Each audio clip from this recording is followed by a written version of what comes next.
বুখারী শরীফের 900 নম্বর হাদিস। হাদিসটি ইবনে উমর রাদিয়াল্লাহু তাআলা আনহুমা থেকে বর্ণিত। ইবনে উমর রাদিয়াল্লাহু তাআলা আনহু মহিলাদেরকে মসজিদে যেতে নিষেধ করেছেন এবং মসজিদে যাওয়াটাকে অপছন্দ করেছেন। এই হাদিসের মধ্যে উল্লেখ করা হয়েছে যে উমর রাদিয়াল্লাহু তাআলা আনহুর বিবি আতিকা বিনতে যায়েদ তিনি ফজর এবং এশার নামাজ জামাতের সাথে মসজিদে আদায় করতেন।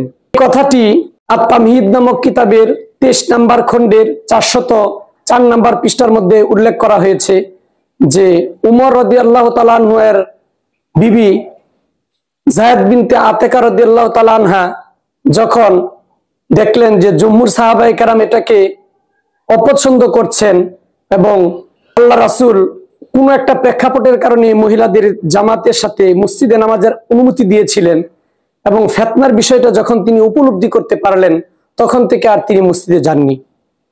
আমরা সুস্পষ্টভাবে বুঝতে পেরেছি যে মসজিদে মহিলাদের জন্য গিয়ে নামাজ পড়াটা উচিত নয় এবং এটা মাকরুহ।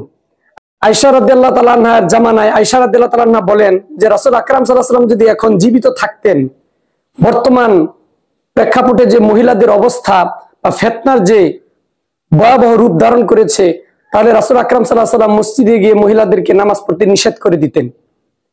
ওইটা ছিল আয়েশা রাদিয়াল্লাহু তাআলা আনহার জামার কথা। কিন্তু এখন বর্তমান প্রেক্ষাপটে যে গুনার সয়লাব এবং ফিতনার যে পরিবেশ, এই অবস্থার মধ্যে কোনো ক্রমে উচিত নয় মহিলাদের মসজিদে গিয়ে জামাতের সাথে নামাজ আদায় করা। আল্লাহ রাসূল বলছেন ও বুয়ুতুহুন্না খায়রুল লাহুন্না, মহিলাদের জন্য বাসার মধ্যে নির্জন কক্ষে নামাজ পড়াটাই তাদের জন্য উত্তম। আল্লাহ তাআলা আমাদেরকে বুঝার ও আমলের তৌফিক দান করুন।